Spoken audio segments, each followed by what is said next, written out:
As we're talking about the Roman Republic that started around 810 BCE, we have to talk about the government.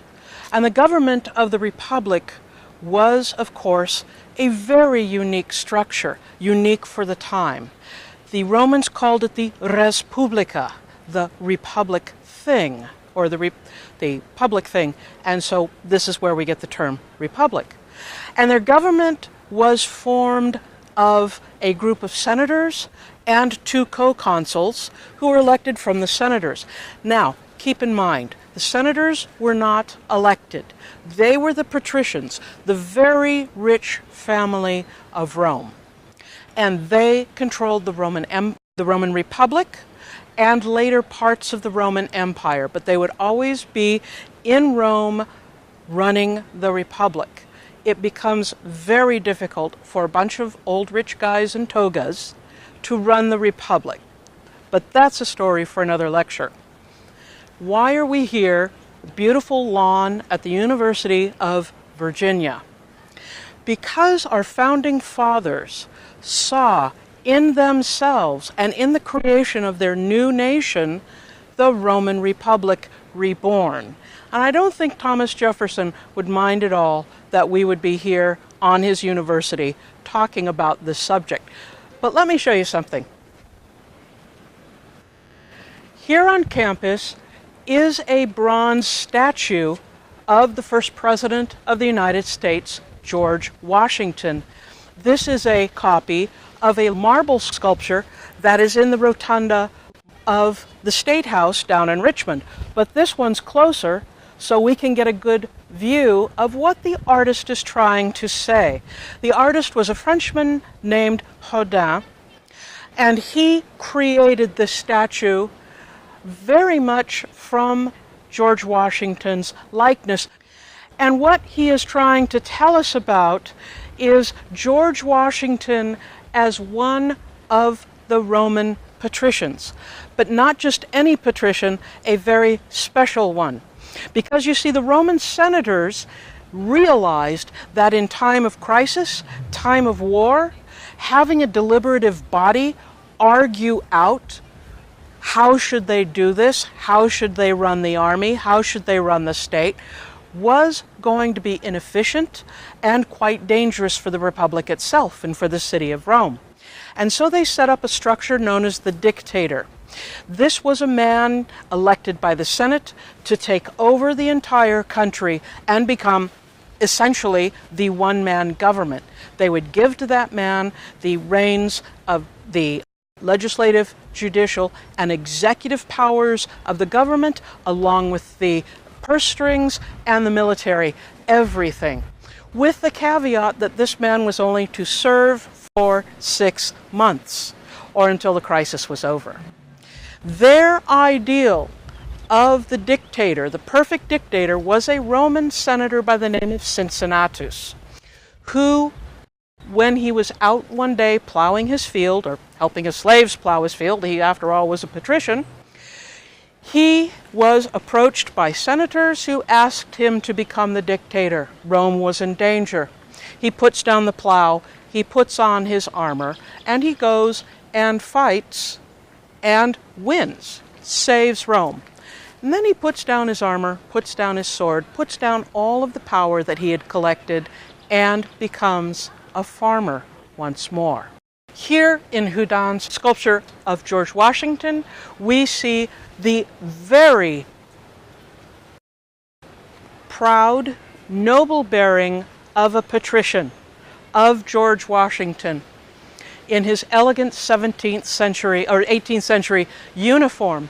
However, there are pieces of the sculpture that the artist is telling us a story about George Washington. This is not just a monument to the man. He's telling us what our republic should be like.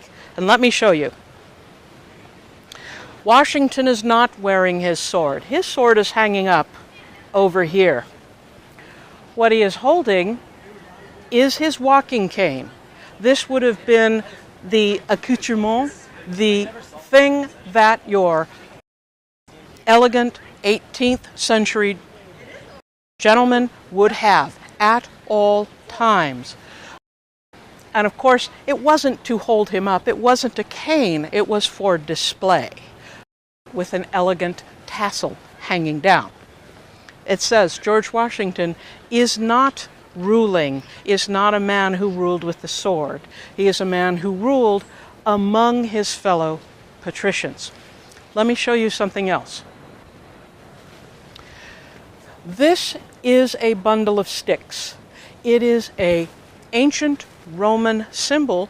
The concept is displaying the union of parts.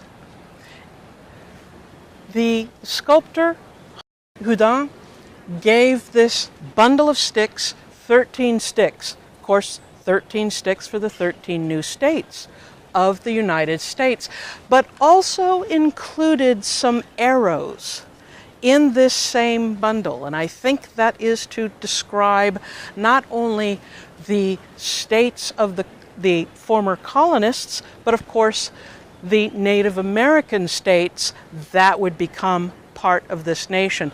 Washington, by the way, worked quite closely with many of the Native American tribes to work out peace treaties, that sort of thing. So he was known as someone who had contact with the Native Americans. The story comes to us from a writer by the name of Aesop, who wrote these lovely fables, always with a lesson, a moral lesson at the end. And this story goes that there was an old man who had a bunch of bickering sons, and he wanted them to start working together, to stop fighting. And so he asks them to bring into his room a bundle of sticks, which they do. And the old man takes the bundle of sticks, hands them to his sons, and says, "Break this." Of course they can't. It's a bundle of sticks. So they pass it around and they try to break it. It does not work. Then he unties the bundle, hands them each a stick, and says, "Break this." Well, of course, happens quite readily.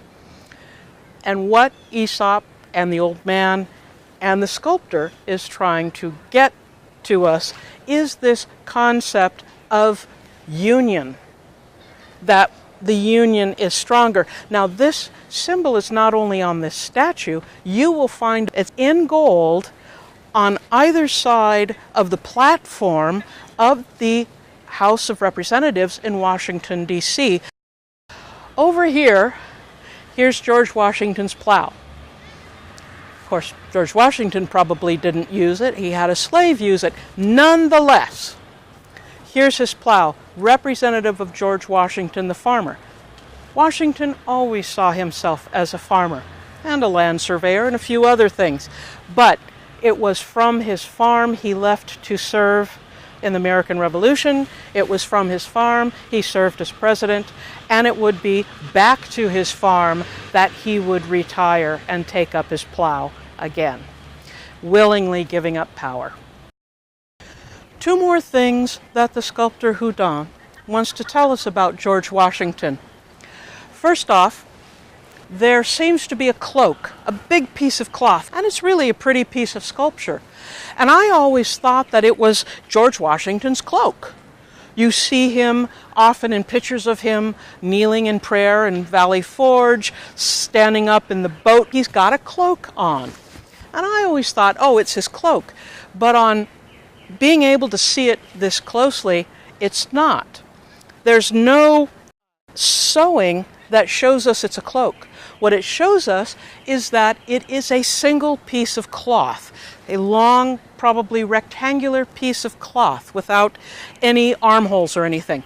And on really close inspection, you can see that there is a piece of trim that the artist has rendered on top of this cloak. You can even see the stitches when you're close enough. And to my mind, that is not George Washington's cloak. That, to me, is a Roman toga, the kind of toga a senator would have worn when they were in council in Rome. Now, the senators were issued very special togas. They were trimmed with a trim all the way around in either red or purple. They meant different things at different times. So when I see this, I don't see Washington's cloak, I see a senator's toga, his robe. And one more thing about Washington that our sculptor wants to tell us. Washington was notoriously an elegant dresser and a fine dancer, but a very elegant dresser. And he looks very perfect, almost a god, but not quite. See, Houdin wants us to remember Washington is still human, prone to human foibles. And so if you look very carefully at this very elegant coat that he is wearing, right above the pocket of his waistcoat, it's missing a button, a very human element to add to this very noble statue.